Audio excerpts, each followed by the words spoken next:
Okay, today we're talking about four things about Kashering that sort of have nothing to do with each other, except that they're all about Kashering. That's what they have in common. And what is it, Mount Everest? What are we looking at? You'll see. Just be patient. Be patient. I didn't say a word yet. Okay, so the first two things have one thing in common, and it's something we've talked about before, and I'll mention it, and that is that water doesn't always boil at 212 degrees. Okay, the boiling point of water, or of anything else for that matter, of water depends on how much pressure or vacuum there is. When there's more pressure, it boils at a higher temperature, and when there's more vacuum, it boils at a lower temperature. Okay, that's the way things work. So that's an introduction. We've talked about it before. And it's an introduction to what the first two things we're going to talk about today. Okay, and the first one is like this. Rebelsky said that the way Blia happens and Hagola happen, both time going in and time going out, both of them depend on temperature. They don't depend on bubbles. Okay, which is to say is, if you have water under a strong vacuum and it boils at 50 degrees, you'll see lots of bubbles bubbling, and I've seen them, you see bubbles, but it's cold. If you touch it, it's cold to your hand. It's only 60 degrees. It is cold, but there's lots of bubbles coming out. That doesn't make time go in. And the opposite, you couldn't kosher in that either, because it doesn't have anything, the bubbles is not what makes a difference. It's not the roiskin, literally the bubbling that you see. No, that's not what counts, it's the temperature. And the opposite is that if you put water under pressure, so you could get it to 300 degrees, 400 degrees, and it won't boil. There will be no bubbles. No bubbles will be coming up. But it'll be super hot. It'll be 300, 400 degrees. It'll be literally so hot like that, because under pressure, it could be like that without boiling. And then Tom comes out. Tom is transfers, and you could kosher in that, because there's no bubbles. But the bubbles is just the way for regular people to see that you're at a roisseach temperature. But it's not the bubbles. It's the temperature that is. Okay, so. There's a problem with that, though.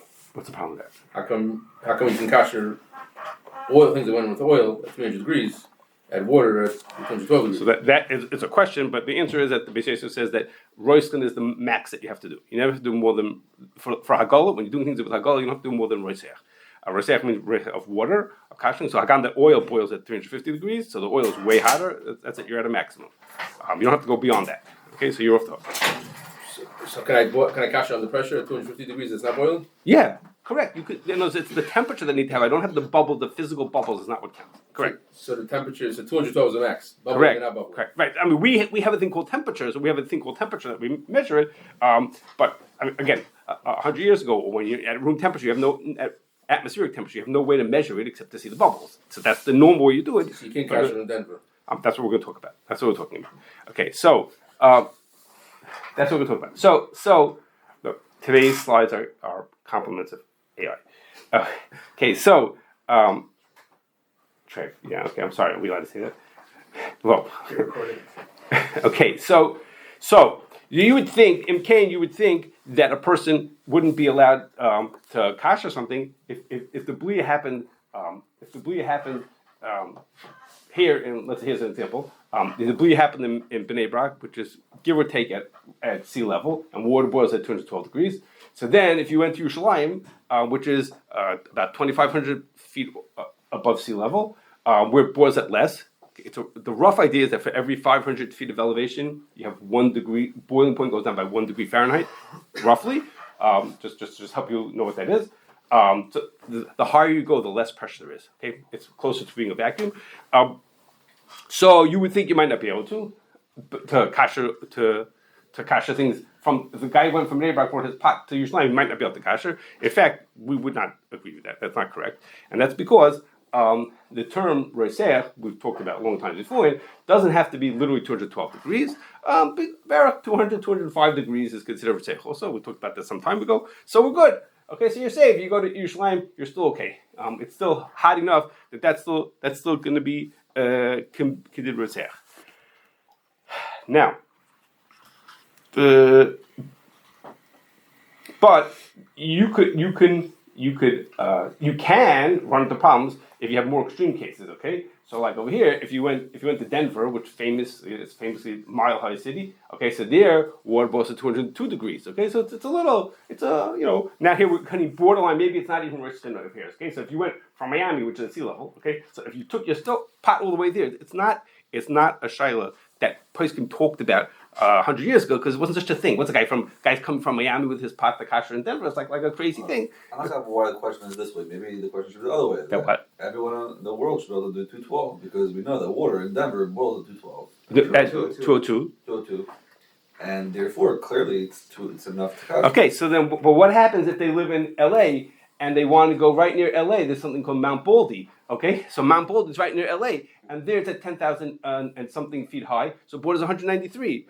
Okay, and what happens? And what happens if they go from Shanghai and they go to Mount Everest? Their border boils at 162 degrees. Is there a Pesach program? Is there Pesach? You know, it's an idea. So the thing is, at some point, you're going to get to a point where they're taking to not royal skin. So you want to back out of that and say, oh, so maybe I can do what I want. If I go to the moon, it boils at 0, right? So I can do what I want to, right? Chicago, what Chicago? So you of course know this very important, worthless fun fact that the CRC building is at 613 feet above sea level. Okay? That's of course very important. That's why we're at this building. And so it boils at 211 degrees. Would boil. Right. I actually thought about bringing a pot here to do it here this morning to see if that's the truth, but it didn't work out. Okay, so Lamaisa, if there's a guy who mamish comes to Mount Everest and he realizes in the Flores Library he decides to be chayzer b'tshuva and he has his treif pot with him, he can't kasher over there. Okay, he can't kasher over there. Okay, but he wouldn't be able to kasher. Not so lemaisa. Again, for most people, not so lemaisa. The extreme case for most people is they're going from Bnei Brak to Yerushalayim, and over there we thought that you can't kasher, even though you change the altitude like that. And so that's about Roshkin. It's not like Kabul Kachbolta that if you live in Yerushalayim, so then. So no, there's Kabul Kachbolta the opposite. If it's a lower temperature, if you always cook at 150 degrees, which again for regular people that's not a thing, but in a factory they usually cut. No, I'm saying if on Mount Everest you're always cooking at the most 100. You can't get higher than 162 with water, right? So then Kabul Kachbolta, Then you could kasher there. Also, yeah, you could. If you started there, you could kasher there. Started this, but you can't bring something. Right. I'm saying if you backpack and you have and you and the Sherpa have this pot that's there from that you kashered from let's say from base camp, which is at a higher temperature, and you brought it up to there, then you could. Denver, if you live in Denver, you stay in Denver, you always cook. Yeah, for sure. Okay. Yes, correct. Okay. Now that's my first thing. Okay. Second,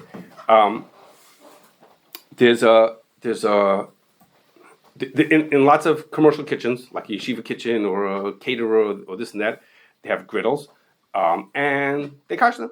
Okay, it's what it'll be. I'll explain what I mean. It looks like about the size half this table. Okay, maybe a little less than that. It's this flat surface, and you fry things on it. Okay, you put food onto it. You do all kinds of cooking in front. A lot of cooking happens on a griddle. It's called a flat top or a griddle, and a lot of cooking like that happens at these kind of surfaces. Like you want to make pancakes for 100 bachrim, so you don't do it in a frying pan. You have this huge hot surface, and you put the things onto there or whatever you want to call. Okay, how you kasher those is not what we're talking about today. Okay, we talked about it a million years ago. I think we did, but it's not relevant. How you kasher them. I wanted to just tell you about a specific kind of griddle that has an issue to it, and that's like this. It's called an AccuSteam Griddle. Okay, and it's like this.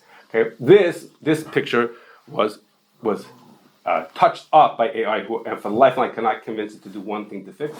So you're gonna have to live with this mistake. Okay, but this is not theirs original. The original, it took an original and touched it up, and that's like this. So in this picture that you see over here, there's a flat surface. Okay, the thing going horizontally across, so it has like a little piece in the back, darker gray, and that's the flat surface that you cook on. And what's unusual about this surface is that instead of heat underneath the cooking surface, as you would usually have in a griddle, there's a heat underneath it. Here, the heat that the fire heats up. There's like a little chamber. What? There's a chamber of water in between the fire and the cooking surface. Okay. Like a steam table? No, it's not like a steam table. It's a flat surface with a little sealed container of water underneath it. But there's a reason why it's not like a steam table, and that is like this. It has to do with pressure. That's like this. That chamber is let's say, partially filled with water, and it's sealed permanently. And it's a very strong container. And what happens like this: when you heat up that water, water can only get to 212. But what happens when you heat up water? And I'm sorry, I forgot to say one thing. The water is, let's say, this half of it is filled with water, and the rest has no air in it. Okay, they suck the air out of the rest of it. So there's a vacuum in there. Okay, there's water. Let's say it's 4 inches tall. I'm making that up. Let's say it's 4 inches tall and 2 inches of water and 2 inches of emptiness. As you boil the water turns into steam and it fills up that empty space. Steam takes up a lot more space than water does. And it builds up the pressure within there. As you make more and more steam, the pressure builds in there, which lets the water get to higher and higher temperatures. You could water boils at 212 only at atmospheric. If we boil it up higher, it'll boil way higher. You get 300-400 degrees into there. Okay, and it has to be sealed, because if it wasn't sealed and a strong container, it would explode. Okay, the water would pop out of there. Okay, so it's a sealed container in there, and you can get the water to whatever you want to. And what the advantage for them is that it makes a very even heating surface. It also is seating with steam, which is very powerful, and it makes this even, very hot surface that you can heat up. I couldn't for the life of them turn the flames over. I said the flames are pointing the way. I said turn the flames over. The flames don't point down. The flames point up, and Fleifel just couldn't get it. Okay, would refuse to help. So anyhow, so what happens is, so you cook in this surface, and the great thing on top, you lift up and you put your food cook onto it, and the whole thing is exactly the same temperature. There's no hot spots and cold spots, and it heats very quickly. Blah blah, all kinds of miles. Wonderful. Okay, but in order to make this, that chamber with the water in it's got to be sealed. Okay, water you can't have it with any openings, or else it would explode out of those openings, and memela we can't kasher it. Okay, because the water becomes treif or chametzik. The blia goes through the surface, the cooking surface, into the water, and now we can't get the blia out. Okay, there's a general rule. The Rajba says there's a rule: you can't kasher foods. Okay, it's such a rule. Okay, the Torah talks about kashering kalim. You can't kasher foods. There's no way to kasher the water that's in there. Okay, now there happens to be there's a machlokes in Achronim. Nothing really to do with our case over here. Whether you could do libun to food and that would kasher it. I'm not exactly sure what you'll eat after that, but there's a shayla in Achronim whether you could do libun. Libun cow? Libun cow. I don't understand what that meant exactly. But not relevant to us. It's potable water. What do you say? It's potable water. The water that's in there? I'll say yes. There's no reason why it shouldn't be. They don't have anything, so nothing grows in it? It's a sealed container. Nothing's going to in there. And I guess and something grows. Who would care anyhow? But it's a sealed container. Nothing's going to be in there. And it's going to be heated. There's no reason. Theoretically, it could be. There's no reason why it should be pugum. It's probably distilled water. Right, it probably is. But there's no reason why. There's nothing. Usually, you put chemicals into water to protect your equipment because you don't want to leave the deposits of a. But there's only one little bit of water. Whatever's there is there. It's not. Nothing's changing. No rust concern. What? There's no concern for rust. Yeah, it's stainless. There's no oxygen in it. Okay, I don't. I guess you need oxygen for rust. That's true. But anyhow, no. So mamela, you can't. So and you can't change the water. There's nothing you do. You're stuck with this thing. I guess in theory, there's a way for someone from the company to break it open and get the water out and put it in new water. But I mean, realistically, no, there's no way to cash it. Okay, so it's just a thing that I didn't know about until someone told me about it. But there's such a thing that you can't cash it. Okay? What says it? Don't use it. You can't cash it. You're stuck. That's life. Sometimes you can't. Sometimes you have to say no, right? So okay, okay. Another thing. Also, I didn't see the connection, and I didn't realize about to make that connection. But another thing that we don't kasher, okay, and that is induction stovetop. I think I mentioned this beforehand, and that is we don't kasher. What do you say? Okay, we Ashkenazim can't kasher glass. An induction glass stove, on a regular glass stovetop, we have this idea of how to kasher it because we heat up the coils that are underneath it, and that makes it hot enough. And whatever reason we believe that's good enough to kasher. We're doing libun kal, we're getting it hot, and that's a potential way to kasher. But an induction is a glass stovetop, and underneath it, there's no coils that get hot. But if you turn it on, you don't see anything. If you turn it on, you could touch it, you don't get hot. And that's actually why some people like it in their homes, because you can't hurt yourself on it. Okay, you have kids in the house; they can't hurt themselves because the surface doesn't get hot. What happens is when you turn it on, whatever's underneath there, they call it a coil, but the thing that's underneath it heats up your pot, and then the pot cooks the food, but the surface never gets hot. Okay, so we have no way to kasher it. There's no way to make it hot, so we can't kasher it. Okay, so somebody brought to our attention a website that said from a reputable group of people who said that you kasher it with water. Pour boiling water onto it, do irui onto it like you do on your counters, and you could kasher it. So we confronted. We said to them, "What's going on? Like, what's the reason? Where did you come up with this thing? We're Ashkenazim. We can't kasher glass." So they said, "Is no. The only time they think that the only time that Rav told them the only time you can't kasher glass is when it was a blia of a klirishin. But if it was just iri klirishin, then you'd be allowed to kasher." Okay, and since that's how the induction stovetop by its nature only gets a blia for iri because it doesn't have any heat of its own, just something could spill onto it, like something could fall onto it, or someone could drop something. It's hot from the pot. But it gets hot by that in itself is like an iri kind of a thing. It's like a counter. You put a pot onto it, Hot itself. but that's not. It's not a klirishin. Hot enough to cook it. No, but it's not a klirishin. It doesn't have any inherent heat to it. It got hot. Something If made something it hot. goes over and now it's touching the pot, a hot pot, and, Yeah. and the glass, that's not collusion? If I stack up 6 cups on top of each other, they'll all get hot from the fire underneath. The top pot is not a clear. It is, So, but here, where's the fire? so there's no fire. I know. Right, It's so- like kama. It's like kama, let's call it. But it's getting hot from the. So whatever the heat pot source is hot. So you're saying maybe that's because now the water spills and it's touching the pot at the Not same water time. spills. Maybe- No, the hot makes the glass hot. But I'm saying, The glass underneath the pot is hot. no, Yeah. So I have a lumen. it's as if. Is that microwave not a collusion? So you're saying is that since I have a hot pot, that's as if like the fire, and maybe I should do like a cleavage. Okay, that's a fair point. So you're making life worse for these people. Okay, I can think about that. Maybe we should now turn it around and turn it into a cleavage and say that's the fire, so to speak, and that's the cleavage. The And schmutz this that is- spills on the side of the pot that gets hot from the pot. Okay, okay, fine. Okay, I hadn't thought of it like that, and maybe that's true. That's only make life worse for these people. So the problem is that one of the cases that the Ramah says of when you shouldn't kasher glass is talking about irreclamation. Okay, he's talking about a cup and you pour hot things into it, and he says like that, which we told him, and I didn't get a good answer from that. As to one of the cases the Ramah says in Taflin Beis when he talks about not kashering glass is a case of irreclamation. So anyhow, so we don't agree with that. they can That's use a blowtorch. Finished. You can't. can you use a blowtorch? I would never tell someone to use a blowtorch because at the beginning of Hilchos Hagol's Kelim it says if you're afraid you might break something when the kashering will be potentially break something, you can't kasher that way because you'll be too cautious and you won't do a good job. You might not. You'll be so apprehensive that you won't do a good job. Okay, so now I say that Hagam that I don't remember ever seeing it. They tell me that my father used to kasher his glass stovetop with a blowtorch, but I would not tell anybody to do it. No, I would not tell. To what? Glass And works. waited till what? Till it cracks. What did he do? Till it was No, that's well, actually happened to me one time. yeah. You're allowed to leave them to glass, or you need to do like sort of constraints. No, you do leave in kal. That's not for today. You could theoretically do leave in kal. I'll tell you afterwards. Yeah, I'll tell you He afterwards. did leave a cover What, blowtorch. It's not like a cheres? Yeah, I can explain to you afterwards why you could do leave in kal. Okay. Yes. But okay. One list. One second. So back to the induction. So the induction you can't You kasher. can't kosher, but you Wait. still could use it. No, hey, you can't can't use kasher. it You use it. anymore? No. So what we No, tell, you can't use the surface. so what we tell people is. So what do you do? You So have to first of all, you could just tell replace people it? too bad. But no, what we tell people is what they should do is the induction stovetops. Okay, there wasn't the point, but the induction stovetops need a certain kind of pot.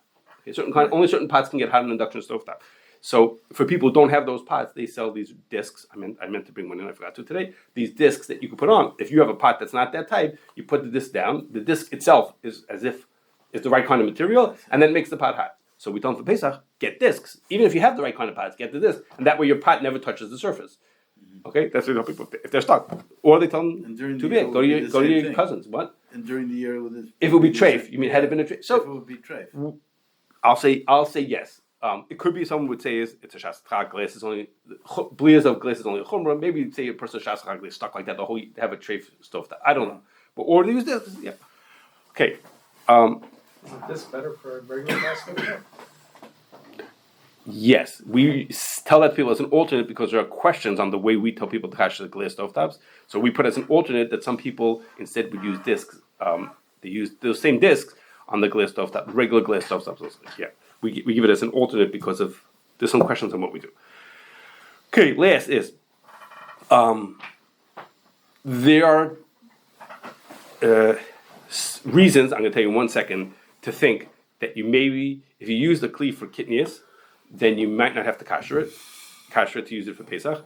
I'm going to tell you in a second those possible reasons. That's not what we do. So let's say if a person has in their house, they have a child who needs, or a person who's sick, or an elderly who needs to have kitnios. So everything's kosher Pesach except that they're cooking rice in it for this person. So and they want to use that pot for others for Pesach tikka food. They would need to kasher it. Okay. Usually we don't kasher on Pesach. From kitnios, it happens to be you can kasher on Pesach. Or they have a separate kitnios pot because you can't bring the blias from kitnios into the year round. So I'll tell you there are two potential reasons why it should be okay. Again, I'm introducing it by telling you that we don't do this, but two potential reasons. The first was from Rav David Feinstein, second from Schechter. And Rav David Feinstein said like this. He said, the din is that kitnios is Batal B'Roiv. Even on Pesach, kitnios is Batal B'Roiv. Well, there's another din that a kli that's asur l'shtamish b'shefa, where the blia will always be bottled into the food, you don't have to kasher it. So he says, so good, perfect. It's Batal B'Roiv. Batal B'Roiv means no matter what, the blia that's in there will for sure be Batal B'Roiv into the food that you're making. What? So it's asur l'shtamish b'shefa. So why should you kasher it? It's asur l'shtamish b'shefa.